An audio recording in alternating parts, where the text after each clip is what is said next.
ఎస్సీల వర్గీకరణలో మాలలకు జరుగుతున్న అన్యాయానికి నిరసనగా ఈ నెల 28న దుబ్బాకలో నిర్వహిస్తున్న మాలల మహాధర్నా కార్యక్రమాన్ని విజయవంతం చేయాలని మాల మహానాడు దుబ్బాక నియోజకవర్గం ఇన్ఛార్జ్ శ్రీరాములు పిలుపునిచ్చారు. సిద్దిపేట ప్రెస్ క్లబ్లో ఏర్పాటు చేసిన మీడియా సమావేశంలో ఆయన మాట్లాడుతూ రోస్టర్ విధానంలో మాలలకు జరుగుతున్న అన్యాయాన్ని ఖండించాల్సిన అవసరం ఉందన్నారు. దుబ్బాకలో జరగబోయే ధర్నాలో సిద్దిపేట జిల్లా వ్యాప్తంగా ఉన్న మాల నిరుద్యోగులు, యువత, ప్రజలు పెద్ద సంఖ్యలో పాల్గొనాలన్నారు. తెలంగాణ ఉద్యమంలో పాల్గొన్న మాలలకు అన్యాయం జరగడం సహించబోమన్నారు.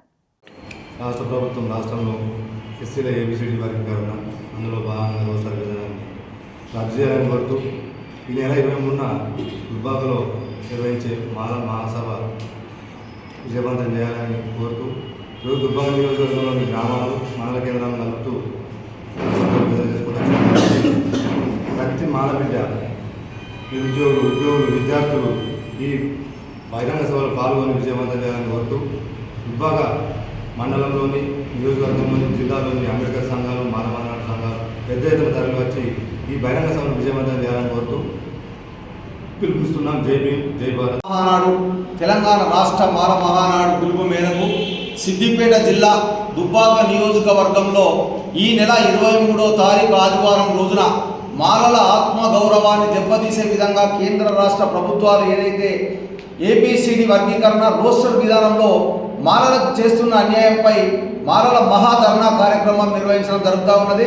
అందుకోసమని సిద్దిపేట జిల్లాలోని నలుమూలల్లో ఉన్నటువంటి నా మాల కుటుంబ సోదరులు, నా మాల కుటుంబ నిరుద్యోగులు, నా మాల కుటుంబ ఉద్యోగులు అందరూ కూడా ఈ మాలల మహాధర్నాకు ఇచ్చేసి అధిక సంఖ్యలో ఇచ్చేసి ఈ ధర్నా కార్యక్రమాన్ని విజయవంతం చేయాలని కోరుతా ఉన్నాం.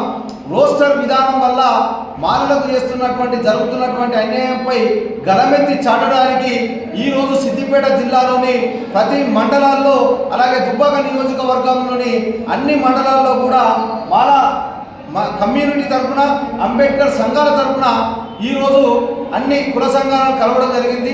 దానికి పూర్తి స్థాయిగా మాలలు ప్రతి ఒక్కరు కూడా రేపటి మా పిల్లల భవిష్యత్తు కోసం, మా విద్యార్థుల భవిష్యత్తు కోసం నడుము బిగించి రేపు జరగబోయే మాలల మహాధర్నాను విజయవంతం చేస్తామని చెప్పేసి కూడా వాళ్ళు తెలియజేస్తూ ఉన్నారు. అదేవిధంగా రాష్ట్ర ప్రభుత్వం ఏదైతే ఈ ఎస్సీ వర్గీకరణ రోస్టర్ విధానాన్ని అమలు చేసిరో దానివల్ల నా మాల జాతికి జరుగుతున్న అన్యాయాన్ని తీవ్ర స్థాయిలో మేము ప్రతిఘటిస్తూ ఉన్నాం. ఏదైతే 20 నుంచి 16 పాయింట్లకు రోస్టర్ విధానాన్ని తగ్గించి మాలలకు పూర్తి స్థాయిగా న్యాయం జరిగే వరకు కూడా ఈ పోరాటాలు ఆగాయని చెప్పేసి మేము తెలియజేస్తా ఉన్నాం.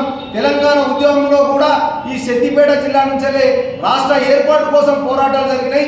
ఈ రోస్టర్ విధానం వర్గీకరణను తగ్గించే విధంగా కూడా